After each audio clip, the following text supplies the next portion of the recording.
37వ రాయబడింది, तुम उन्हें खाने को दो। మీరు వారికి తినడానికి ఏదైనా పెట్టండి అన్నాడు.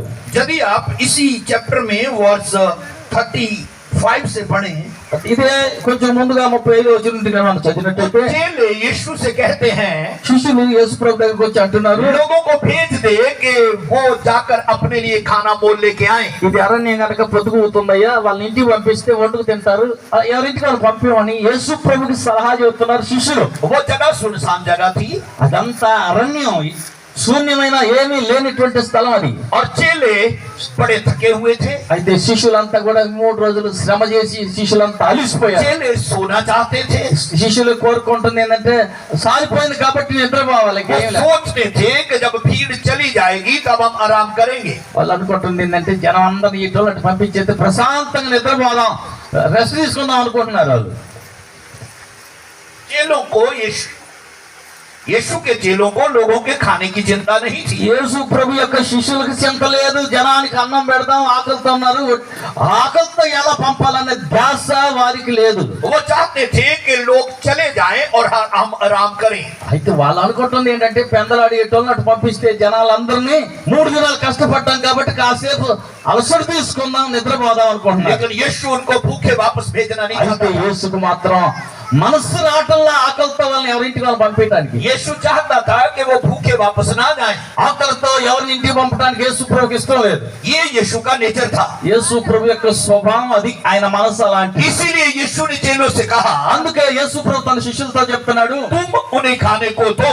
వారికి తినడానికి భోజనం పెట్టండి. यीशु चेलों को सिखा रहा था యేసు ప్రభు తన శిష్యులకి నేర్పిస్తున్నాడు कि उनको भूखे वापस नहीं भेजना है। ఎప్పటికీ కూడా నీ యొద్దకు వచ్చిన వారిని ఆకలితో పంపకూడదని వాళ్ళకి నేర్చుకునేటట్టుగా వాళ్ళకి నేర్పిస్తున్నాడు. क्या हमारा स्वभाव ऐसा है? మరి మన స్వభావం కూడా అలాగనే మారిపోయిందా? మారాలా? अगर कोई भूखा है ఒకవేళ ఎవరైనా మన ఇంటికి వస్తే ఆకలితో ఉంటే उनको खिलाना। వారికి భోజనం పెట్టాలా? न्याय के दिन తీర్పు దినానా यीशु मसीह पूछेगा, యేసు ప్రభు అడుగుతారు మిమ్మల్ని, वो धर्मियों से पूछेगा, నీతిమంతులైన వారిని యేసు ప్రభు అడుగుతారు, मैं तेरे घर में आया पर तूने ना खिलाया, నేను నీ ఇంటికి వచ్చాను, ఆ రోజు నాకు నీవు భోజనం పెట్టలా, मैं प्यासा था तूने ना पिलाया, దప్పకొని నీ యొద్దకు వచ్చాను, నీవు నాకు దాహానికి ఇవ్వలా, मैं रोगी था तू मेरी खबर लेने नहीं आया, నేను రోగిగా ఉన్నాను, నన్ను దర్శించడానికి నువ్వు రాలా, मैं परदेसी था तूने घर में ना उतारा। నేను పరదేశిగా ఉంటే నీ ఇంటిలో నువ్వు నన్ను చేర్చుకోలా. बाइबल कहती है, బైబిల్ అంటుంది, धर्मी कहेंगे నీతిమంతులు అంటారు, कब तू भूखा था, అయ్యా నువ్వు ఎప్పుడు నువ్వు ఆకలితో ఉన్నావు, कब तू नंगा था, ఎప్పుడు నువ్వు బట్ట లేకుండా ఉన్నావు, कब तू परदेसी था, నువ్వు ఎప్పుడు పరదేశిగా ఉన్నావు, कब तू बीमार था, ఎప్పుడు నువ్వు రోగిగా ఉన్నావు, कब तू बंदी में था, ఎప్పుడు నువ్వు శిరసాలో ఉన్నావు, और हमने नहीं किया।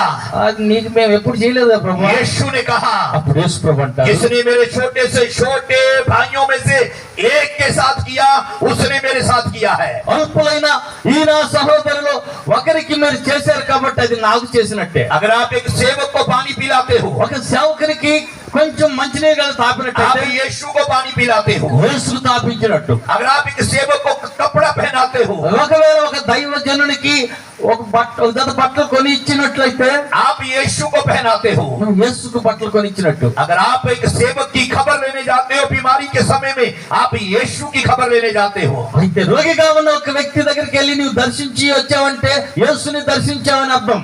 क्या हमारा स्वभाव ऐसा है? మన స్వభావం కూడా అలాగనే ఉంది. क्या हमारा नेचर ऐसा है? మన స్వభావం అలాగనే మారిపోయినట్టేనా? यीशु मसीह के पास యేసు ప్రభు దగ్గర एक स्त्री को विरोधी लोग लेकर आए। విరోధులైనటువంటి వారు ఒక స్త్రీని పట్టుకొచ్చారు. यूहन्ना 8 में अध्याय में लिखा है, యోహాను సువార్త 8లో రాయబడింది, वो इस औरत को मारना चाहते थे। అయితే వారందరూ రాళ్లతో కొట్టి చంపాలని ఒక స్త్రీని తీసుకొచ్చి యేసయ్య దగ్గరికి పడేశారు. व्यभिचार करते पकड़ी गई थी। వ్యభిచారంలో పట్టబడ్డ స్త్రీ ఆమె. मूसा की व्यवस्था के अनुसार మోషే ధర్మశాస్త్ర ప్రకారం ऐसी औरतों को पथराव करके मार दिया जाता था। అలాంటి స్త్రీని రాళ్లతో కొట్టి చంపాల.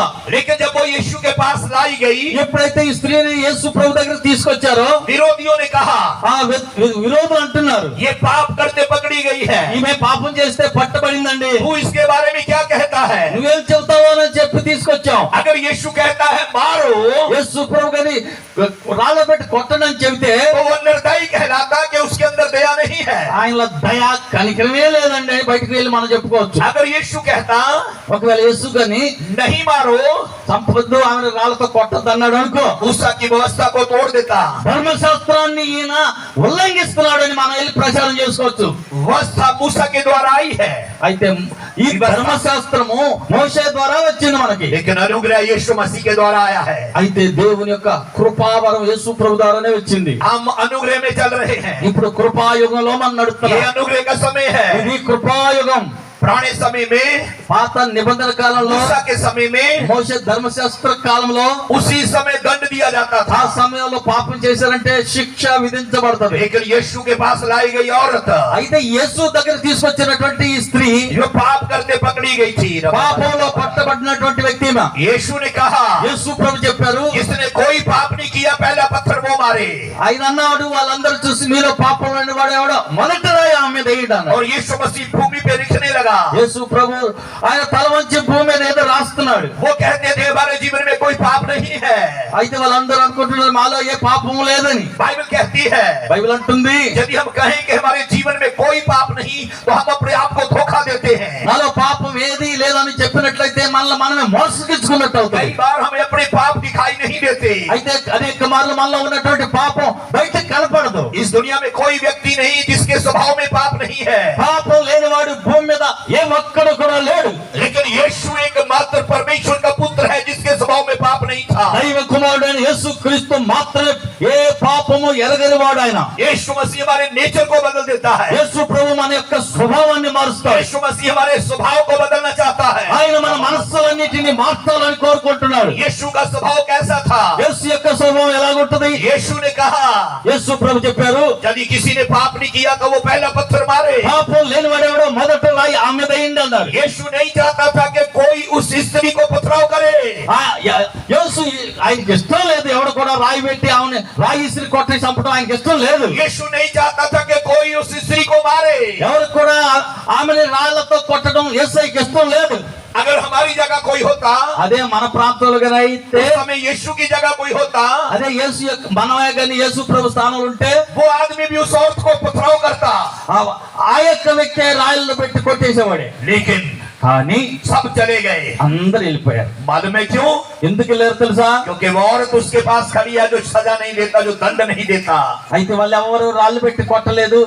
ఒక్కతే ఒంటరిగా యేసు ఎదుట నిలబడిపోయింది. वो यीशु के पास लाई गई है। యేసు ప్రభు దగ్గర తీసుకురాబడింది. जो यीशु के पास आता है యేసు ప్రభు దగ్గరికి వచ్చిన తర్వాత उसको कोई दंड नहीं दे सकता, ఎవరికి శిక్ష విధించబడదు. उसको कोई मार नहीं सकता। వారిని ఎవరు కొట్టడానికి వీలు లేదు. वो औरत यीशु के पास खड़ी है ఆ స్త్రీ యేసు ఎదురుగా నిలబడింది. और यीशु ने उसको सजा नहीं दिया। యేసు ప్రభు ఆమెను శిక్షించలా.